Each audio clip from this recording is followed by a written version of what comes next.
10 years ago, Amatrice disappeared in seconds. Homes collapsed, families torn apart. 237 people never made it out. But the earthquake did not end that morning.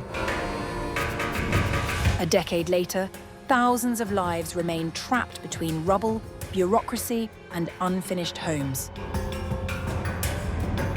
Cranes have returned, but much of Amatrice is still empty.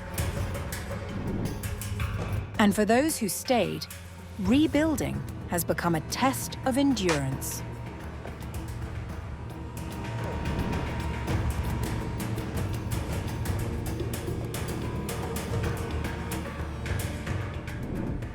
At 3:36 in the morning on August 24, 2016, the ground beneath central Italy tore itself apart. Within seconds, the hill town of Amatrice was gone, and 237 of its people with it. 10 years on, the town is still trying to stand back up. Giorgio Cortellesi remembers running through the dark that night, certain his two sons were dead beneath the rubble. Then he heard one of them calling out. I didn't think I would find them alive, but when I heard his voice, it was as if I started breathing again.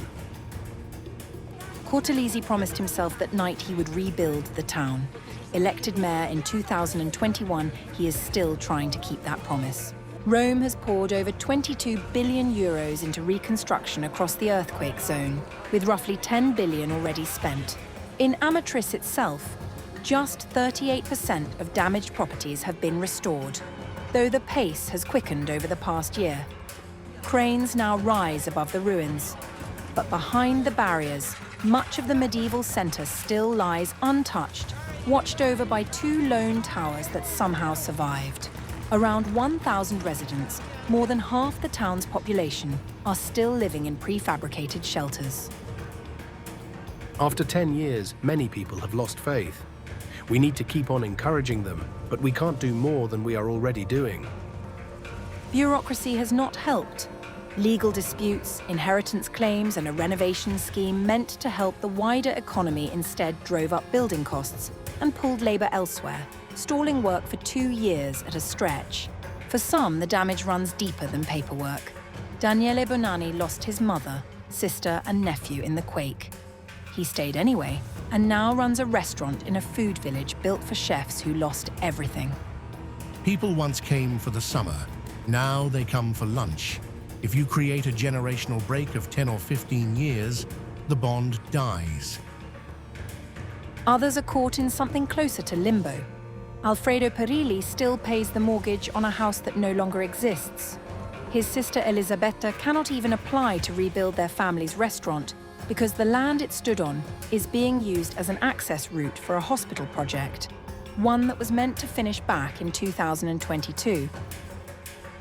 A decade after the Earth split open, Amatrice is still waiting to become whole again, caught somewhere between memory and the slow, grinding work of putting a town back together.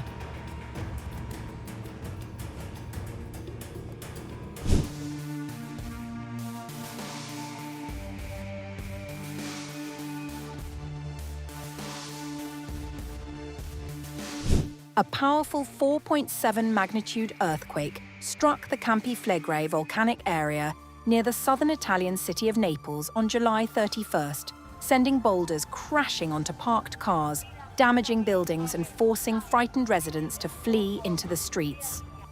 According to Italy's National Institute of Geophysics and Volcanology, the shallow quake struck at a depth of around 3 kilometers, with its epicenter between Pozzuoli and Quarto. The quake, recorded at 7:46 p.m., had its epicenter in the Campi Flegrei area to the west of Naples, at a depth of about 3 kilometers. Authorities said some residents were evacuated from damaged homes, while many chose to spend the night outdoors, fearing stronger aftershocks. The Institute later confirmed the quake was part of an ongoing seismic swarm, with at least 10 tremors recorded in the area. Residents described panic as the earthquake shook homes and streets. We went outside because we were afraid. We all ran out of our homes because it was impossible to stay inside. It lasted a long time and was very powerful, and we no longer know what we are supposed to do. We have been left here in the middle of the street, and no one has come to check on us or tell us what to do. We are here with very young children. Another resident accused local authorities of failing to address long-standing concerns over unstable terrain after a vehicle was crushed by falling debris. There is a risk that the mountain could continue to collapse, so it is dangerous. What makes us angry is that this situation had been predicted, because there had already been problems with this mountain for a year and a half, and they simply ignored them. A second resident echoed those concerns, saying the collapse could have been avoided. This one was strong, yes. One person survived by a miracle. Perhaps if they had acted sooner, since the municipality knew about the situation and did nothing, this could have been avoided. This problem has existed for a year and a half. The Italian fire service reported structural damage in and around Naples, but said it received no immediate requests for rescue operations. The latest tremor has renewed concern over Campi Flegrei, one of Europe's most closely monitored volcanic calderas. The area has experienced increasingly frequent seismic activity in recent years, raising fears of a repeat of the major seismic crisis in the early 1980s that forced thousands of people to abandon their homes.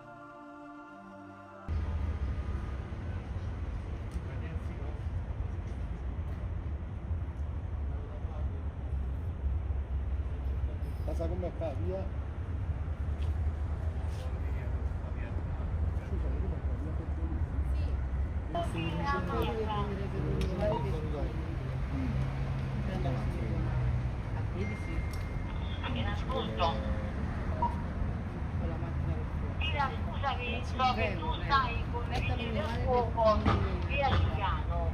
Avete già fatto il soprascopo perché io mi trovo via Giuliano, che è una situazione piuttosto critica di questa carrozzina. Quindi eventualmente se possiamo riferire ai vigili del fuoco.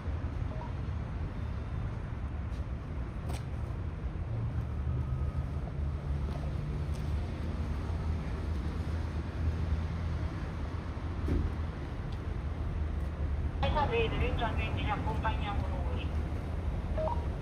Tina, senti, io proprio adesso ho chiamato l'architetto Manzi, sta arrivando qui. Quindi sicuro hanno copiato. Appena si metterà in contatto, mi faccio sapere. Va bene?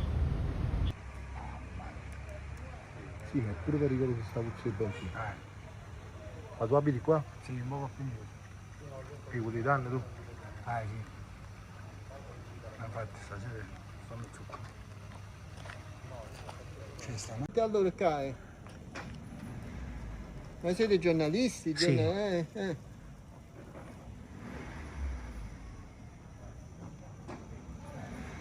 per questo siamo qua, noi ci pagano per fare i turisti. Signora, dove? Sì, sì, no, io sono salito, ma ho preso proprio il necessario. La montagna, che fatica della montagna. Più.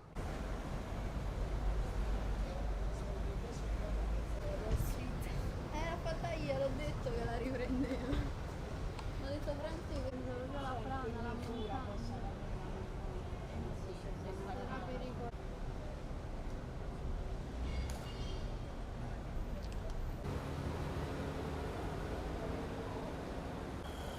Allora, io ho fatto adesso un paio di situazioni.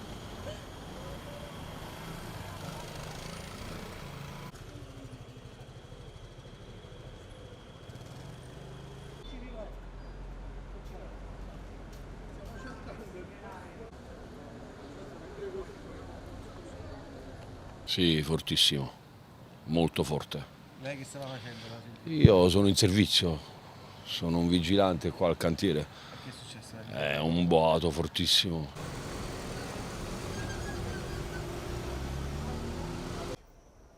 Perché non ti vanno a stacciare?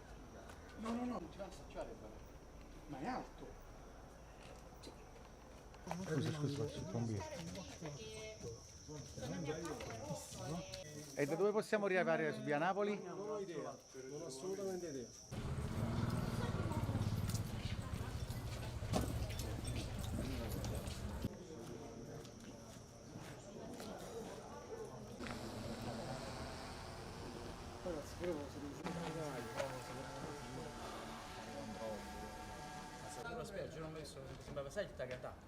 Secondo me vuole parte della penisola.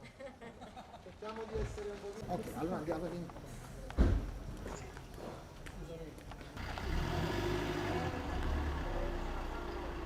C'è il rischio che la montagna continui a crollare, quindi c'è pericolo.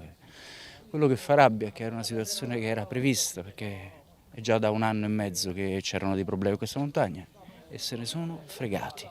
È stata forte molto la scossa. Queste sono le conseguenze, questa è stata forte sì. C'è una persona viva per miracolo, se magari fossero intervenuti prima, dato che il comune era a conoscenza e non ha fatto nulla, è da 1 anno e mezzo che c'è questo problema. Veramente pericoloso, molto scossa. Solo vigili del fuoco ci stanno e basta. Lo devi far uscire dappertutto. A sta chiave.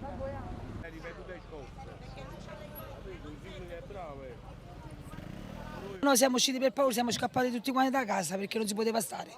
È stata lunga, pesante e non sappiamo più cosa dobbiamo fare. Stiamo qua buttati in mezzo alla strada. Nessuno ci viene a vedere che cosa dobbiamo fare perché stiamo qua con i bambini piccolini.